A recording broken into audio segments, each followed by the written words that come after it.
O mês passado, um problema com médicos, anestesistas e neurologistas, com impacto direto aí nas cirurgias e no atendimento. E quem vai conversar com a gente sobre a situação toda é o diretor do Hospital Áureo Ferreira. Tudo bom, Áureo? Bom dia. Como vai, Cris? Como vai, Guilherme? Como vão todos que estão nos acompanhando na Rádio CBN, na Rede KTV?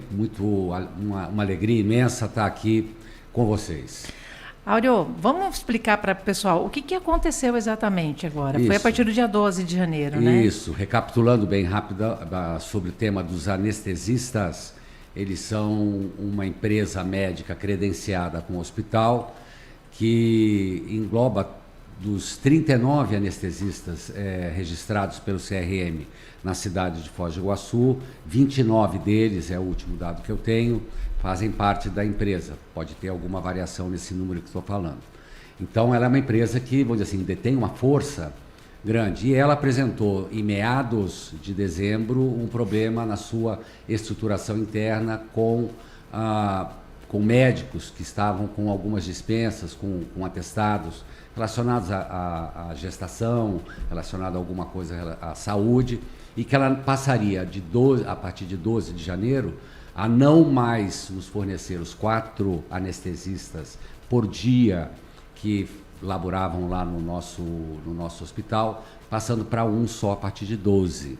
Então isso é uma queda muito importante, vamos dizer assim, porque ela é por toda a cirurgia passa, né, pela anestesia, e isso impactou de fato o número. Então, contrário de que algumas pessoas imaginam, isso aí não é um problema do hospital.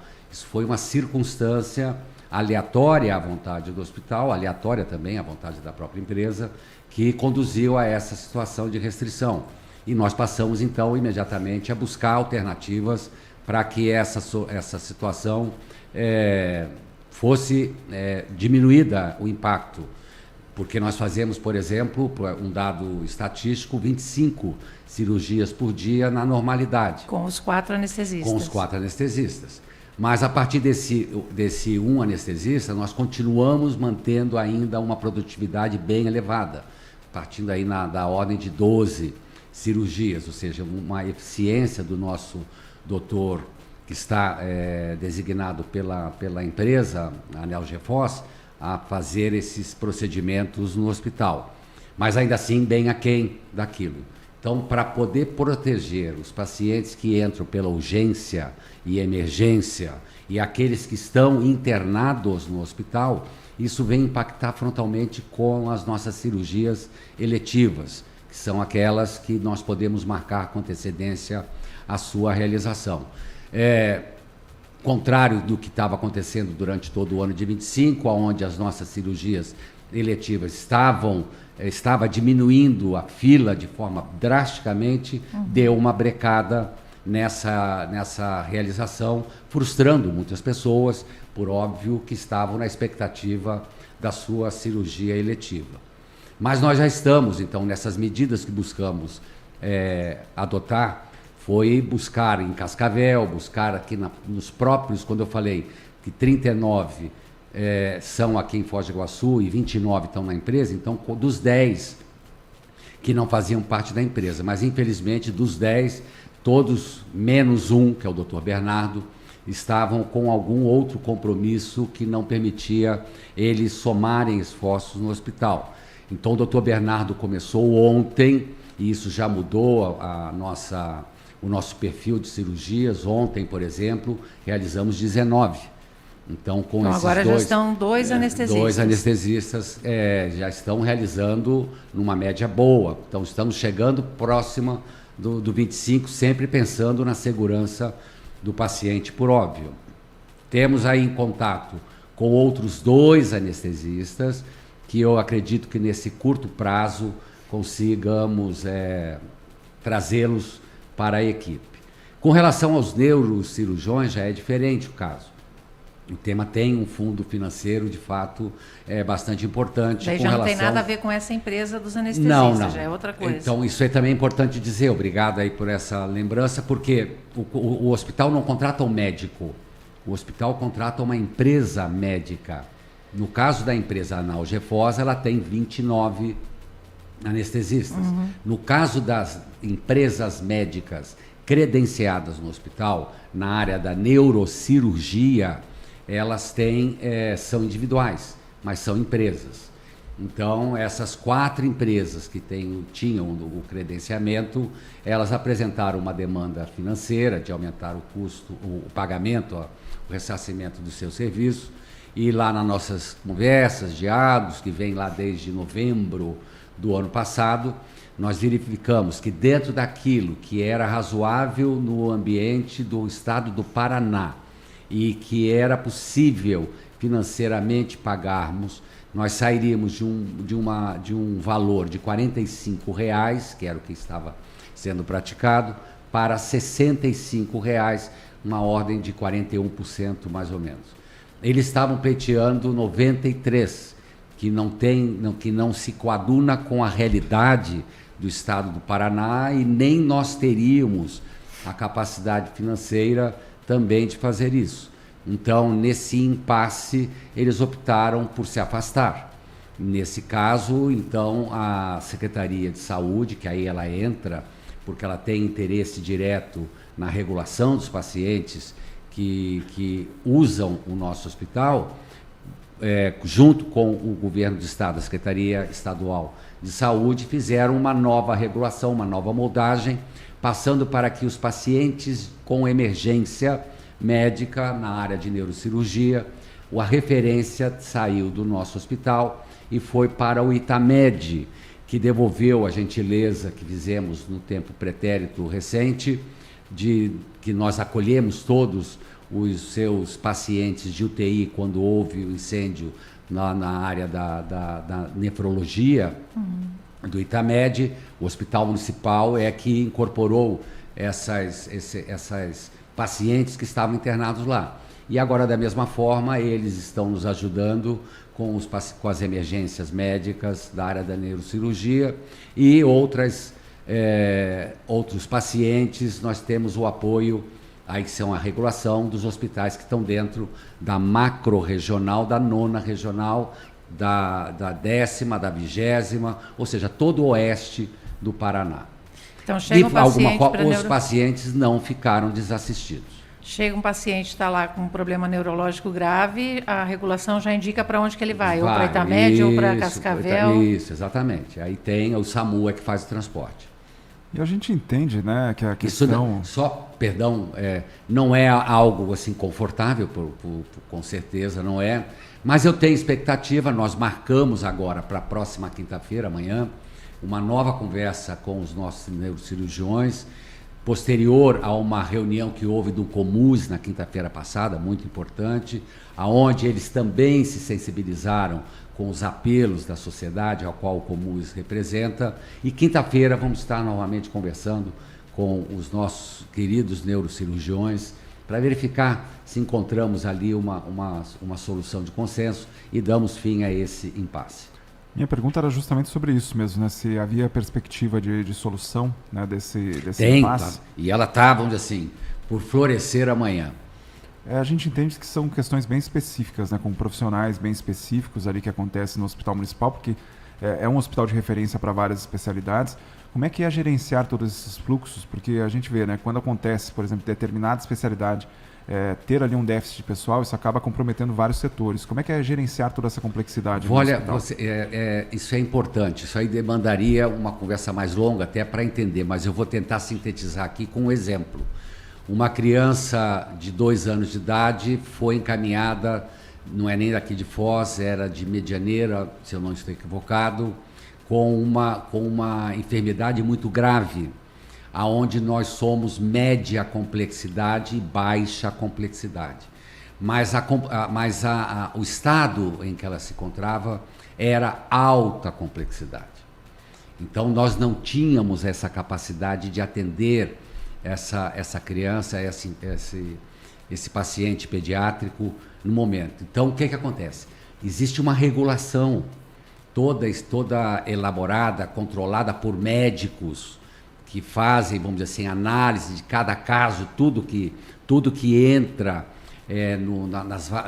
no hospital, ou entra no hospital universitário, ou vai no Madre de Deus, ou vai para Itamed, ou vai para qualquer hospital, inclusive de Curitiba, para poder buscar o encaminhamento e a solução. Então, da mesma forma, quando nós temos pacientes que nós não conseguimos atender, nós atendemos de pacientes de fora. Mas se está fora da nossa capacidade, o Estado se movimenta através dessa regulação e busca hospitais de referência para poder fazer. Na segunda-feira passada agora, o Hospital Pequeno Príncipe aceitou receber, assim como nós aqui também em Foz do Iguaçu, às vezes negamos e às vezes aceitamos pacientes de fora e até próprios pacientes daqui, em algumas situações. Então, essa regulação, todo esse sistema, ele funciona no sentido de dar a atenção imediata no centro médico mais apto a receber o paciente. Nós aqui somos referência em trauma, de média e baixa complexidade. Tivemos ontem um paciente nosso que é da parte de média complexidade de trauma. Ele recebeu todo o tratamento e as cirurgias necessárias, mas tinha uma que era uma recuperação microcirúrgica da pele do joelho, que ele foi referenciado para o hospital universitário em Cascavel, que aceitou esse paciente ontem. Então, nós mandamos para lá. Então, esse movimento todo, e todos os hospitais, eles estão com as suas capacidades bastante elevadas. Nós operamos na base de 110% a 120% da nossa capacidade, assim como o hospital universitário, às vezes tem 115 pacientes em corredor aguardando a oportunidade de ter o seu atendimento pleno ser realizado. Então, respondendo a sua pergunta, existe um sistema regulatório regional, que é o Oeste Paraná, macro, que é o master, que ele chama, quando envolve mais áreas do estado do Paraná, Curitiba em particular, que busca aquela referência mais adequada, porque o sistema SUS, e nós somos do sistema SUS 100%, o nosso hospital, ele não tem todos os especialistas e nem tem recurso para isso. Por esse motivo que há esse sistema regulatório para poder buscar atender o paciente na medida em que ele surge, com a sua complexidade, no local mais adequado. Enquanto ele não faz, como foi o caso da menina, que eu me referi, de 2 anos, como foi o caso desse, nós vamos fazendo aquilo que garante a sustentação, a sustentabilidade e a manutenção do equilíbrio desse paciente, enquanto ele não vai para um outro centro médico. É o que acontece geralmente em caso de queimado, né? Vocês deixam o paciente ali estabilizado, deixa atendido, estabilizando, vai para Londrina quando dá. Para quando puder ele ser movimentado. E existe uma aflição, e vocês não imaginam, dos médicos que estão operando esse sistema, de buscar, porque assim, quando ele manda e vem a negativa do hospital do lado, fica todo mundo numa aflição, não fica ninguém inerte, todos vivendo o drama daquele indivíduo, daquela indivíduo que precisam de atendimento e que às vezes aonde ele está ele não tem. Áureo, na questão dos profissionais dos neuro, eles estão sem fazer cirurgia, mas eles estão ali acompanhando os pacientes isso aí deles, não, né? Isso aí até é uma questão de ética médica e eles estão muito ligados nisso daí. Porque os pacientes aos quais eles acompanhavam, que estão internados no hospital, eles continuam fazendo isso aí até por uma questão médica. Os novos pacientes é que têm o problema. Aí nós procuramos fazer uma redistribuição. Mas até agora, com a graça de Deus, ainda continuamos assim com a situação sem casos que tenham trazido alguma preocupação maior. E a quinta-feira amanhã eu tenho certeza que nós vamos conseguir encerrar esse capítulo. Você acha que logo volta à normalidade? Sim.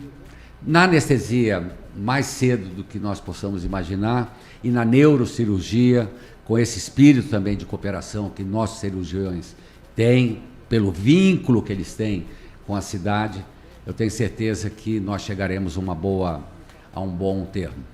Para o pessoal que está aguardando para cirurgias eletivas, a mensagem que brevemente estamos retornando ao nosso ritmo Já estamos com quase próximo de 25 e a meta é ir a 30, até para acelerar essas que ficaram para trás. Aguardar o contato, então, né? Vai sim, aí continua, vamos dizer assim, como sempre estava feito. Os contatos estão retardados, mas eles retornarão a ser feitos. Não quer dizer, também é importante dizer, que não tenham sido realizadas cirurgias eletivas nesse período.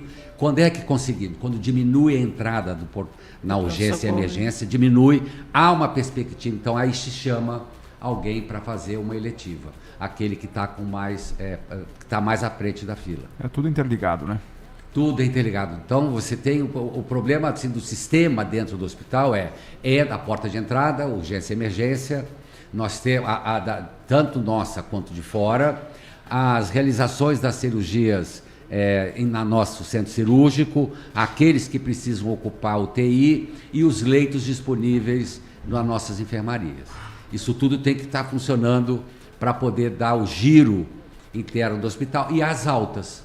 Conforme você vai tendo alta, isso aí anda mais rápido. Estamos já nos instantes finais, mas dá tempo para uma pergunta ainda, Cris. 11 horas. Dá tempo aqui, dá tempo.